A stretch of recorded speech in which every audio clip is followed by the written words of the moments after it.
Hello everyone, welcome to Delicious Recipes. മത്തങ്ങയും പരിപ്പും ചേർത്തിട്ടുള്ള നല്ലൊരു കറിയാണ് ഇന്ന് ഞാൻ തയ്യാറാക്കുന്നത്. ഇത് ചോറിൻ്റെ കൂടെ കഴിക്കാൻ പറ്റിയ ഒരു കറിയാണ്. അപ്പോൾ ഒട്ടും തന്നെ സമയം കളയാതെ ഇതെങ്ങനെയാണ് തയ്യാറാക്കുന്നതെന്ന് നോക്കാം. ആദ്യം നമുക്ക് ഈ തുവരപ്പരിപ്പും മത്തങ്ങയും ഒന്ന് വേവിച്ചെടുക്കണം. കുക്കറിലാണ് ഞാനിത് വേവിച്ചെടുക്കുന്നത്. 1/2 കപ്പ് തുവരപ്പരിപ്പ് അരമണിക്കൂർ ഞാൻ വെള്ളത്തിൽ കുതിർത്ത് വെച്ചിരുന്നതാണ്. 1/2 കപ്പ് മത്തങ്ങയും കൂടി ചേർക്കുന്നുണ്ട്. ഇത് 250 ml കപ്പാണ്. ഇത് 1/2 കപ്പാണ് ഇപ്പോൾ ചേർക്കുന്നത്, അതായത് 125 ml കപ്പ്. മൊത്തത്തിൽ 1/2 കപ്പ് മത്തങ്ങയാണ് ചേർത്തത്. ഇനി 1/4 ടീസ്പൂൺ മഞ്ഞൾപ്പൊടിയും 1/2 ടീസ്പൂൺ മുളക് പൊടിയും കൂടി ചേർത്തിട്ടുണ്ട്. വേണമെങ്കിൽ പച്ചമുളകും കൂടി ഇതിൻ്റെ കൂടെ ചേർക്കാം. ഞാൻ തേങ്ങ അരയ്ക്കുമ്പോഴാണ് പച്ചമുളക് ചേർക്കുന്നത്. അത് നിങ്ങളുടെ ഇഷ്ടത്തിനനുസരിച്ച് ചേർത്ത് കൊടുക്കാം. ആവശ്യത്തിന് ഉപ്പ് കൂടി ചേർത്ത് കൊടുക്കാം. ഈ പരിപ്പും മത്തങ്ങയും വേവുന്നതിന് ആവശ്യമായിട്ടുള്ള വെള്ളം ഒഴിച്ചു കൊടുക്കാം. 2 കപ്പ് വെള്ളമാണ് ഞാനിപ്പോൾ ഇതിലേക്ക് ചേർത്തത്. ഇത് നന്നായിട്ടൊന്ന് മിക്സ് ചെയ്ത് കൊടുക്കാം. അതിനുശേഷം കുക്കർ അടച്ചു വെച്ചിട്ട് ഇതൊന്ന് വേവിച്ചെടുക്കണം. ഈ പരിപ്പും മത്തങ്ങയും ഇവിടെ വേവുന്ന സമയത്ത് നമുക്കിതിന് ആവശ്യമായിട്ടുള്ള തേങ്ങയൊന്ന് അരച്ചെടുക്കണം. 1/2 കപ്പ് തേങ്ങയാണ് ഞാൻ എടുത്തത്. ഇനി ഇതിലേക്ക് നമുക്ക് 1/4 ടീസ്പൂൺ ജീരകവും 2 പച്ചമുളകുമാണ് ഞാൻ ചേർക്കുന്നത്. കുറച്ച് വെള്ളം കൂടി ചേർത്ത് ഇത് നല്ലതുപോലെ ഒന്ന് അരച്ചെടുത്തിട്ട് വരാം.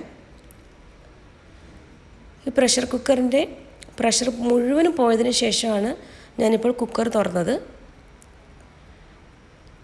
മത്തങ്ങയും പരിപ്പും ഒക്കെ നന്നായിട്ട് വെന്ത് വന്നിട്ടുണ്ട്. ഞാനിതൊന്ന് ഉടച്ചെടുക്കുന്നുണ്ട്. അപ്പോൾ ഇതൊന്ന് നന്നായിട്ട് ഉടച്ചെടുത്ത ശേഷം നമുക്ക് ഫ്ലെയിം വീണ്ടും ഓൺ ചെയ്യണം. ഈ ഒരു കറി തയ്യാറാക്കാൻ വളരെ എളുപ്പമാണ്. പ്രഷർ കുക്കറിൽ നമ്മൾ വേവിച്ചെടുക്കുന്നതുകൊണ്ട് വളരെ പെട്ടെന്ന് തന്നെ ഇത് തയ്യാറാക്കിയെടുക്കാം. ചോറിന് പറ്റിയൊരു കറിയാണിത്. അപ്പോൾ എല്ലാവരും ഒന്ന് ട്രൈ ചെയ്ത് നോക്കണം. ഇനി നമുക്കിതിലേക്ക് തേങ്ങ ചേർക്കാം. തേങ്ങയും ജീരകവും പച്ചമുളകും കൂടി ചേർത്ത് അരച്ചതാണിത്. ഞാൻ അല്പം വെള്ളം കൂടി ചേർക്കുന്നുണ്ട്. ഇനി ഇത് നന്നായിട്ടൊന്ന് മിക്സ് ചെയ്തെടുക്കണം. അപ്പോൾ ഈ തേങ്ങയുടെ ആ പച്ചമണം മാറുന്നത് വരെ ഇതൊന്ന് തിളപ്പിച്ചെടുക്കണം. ഞാനിപ്പോൾ ഇത് മീഡിയം ഫ്ലെയിമിലാണ് വെച്ചിരിക്കുന്നത്. ഇനി ഇത് നന്നായിട്ടൊന്ന് തിളച്ച് വരുന്നത് വരെ ഒന്ന് വെയിറ്റ് ചെയ്യാം. ഈ റെസിപ്പി ഇഷ്ടമായാൽ ഡെലിഷ്യസ് റെസിപ്പീസ് ചാനലൊന്ന് സബ്സ്ക്രൈബ് ചെയ്തേക്കണേ. സബ്സ്ക്രൈബ് ബട്ടൻ്റെ അടുത്ത് കാണുന്ന ബെല്ലൈക്കൺ ഒന്ന് പ്രസ് ചെയ്ത ശേഷം ഓൾ എന്ന ഓപ്ഷൻ കൂടി പ്രസ് ചെയ്താൽ മാത്രമേ ഞാൻ പോസ്റ്റ് ചെയ്യുന്ന വീഡിയോയുടെ നോട്ടിഫിക്കേഷൻ നിങ്ങൾക്ക് കിട്ടുകയുള്ളൂ. അപ്പോൾ അതുകൂടി ചെയ്യാനായിട്ട് മറക്കരുതേ. അപ്പോൾ ഇവിടെ നന്നായിട്ട് നമ്മുടെ മത്തങ്ങ പരിപ്പ് കറി തിളച്ച് വരുന്നുണ്ട്. ഇനി ഇതിലേക്ക് കടുക് വറുത്ത് ചേർത്താൽ മാത്രം മതി. ഈ കറി നന്നായിട്ട് തിളച്ച് വന്നിട്ടുണ്ട്. നമുക്കിനി ഫ്ലെയിം സ്വിച്ച് ഓഫ് ചെയ്യാം. എന്നിട്ടിത് മാറ്റി വയ്ക്കാം. ഇനി കടുക് വറുത്തിടാനായിട്ട് കുറച്ച് വെളിച്ചെണ്ണയാണ് ഞാൻ എടുത്തത്. വെളിച്ചെണ്ണ ചൂടായി വരുമ്പോൾ അതിലേക്ക് 1/2 ടീസ്പൂൺ കടുകാണ് ഇപ്പോൾ ചേർത്തത്.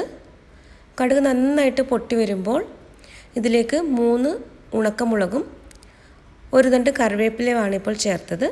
ഇത് നന്നായിട്ടൊന്ന് മൂപ്പിച്ചെടുക്കുക. ഇത് നല്ലതുപോലെ മൂപ്പിച്ചെടുത്ത ശേഷം തയ്യാറാക്കി വെച്ചിരിക്കുന്ന മത്തങ്ങ പരിപ്പ് കറിയിലേക്ക് ചേർത്ത് കൊടുക്കാം. ഈ താളിച്ചൊഴിച്ച ശേഷം ഇത് നമുക്ക് കുറച്ച് സമയത്തേക്കൊന്ന് അടച്ചു വയ്ക്കാം. ഒരു 10-15 മിനിറ്റ് ഒന്ന് അടച്ചു വയ്ക്കുക. അതിനുശേഷം നമുക്കിതൊരു സെർവിങ് ബൗളിലേക്ക് മാറ്റാം. അങ്ങനെ വളരെ രുചികരമായിട്ടുള്ള മത്തങ്ങ പരിപ്പ് കറി ഇവിടെ റെഡിയായി കഴിഞ്ഞു. അപ്പോൾ എല്ലാവരും ഇതൊന്ന് ട്രൈ ചെയ്ത് നോക്കുമല്ലോ. മറ്റൊരു നല്ല റെസിപ്പിയുമായിട്ട് വീണ്ടും വരാം. Thank you.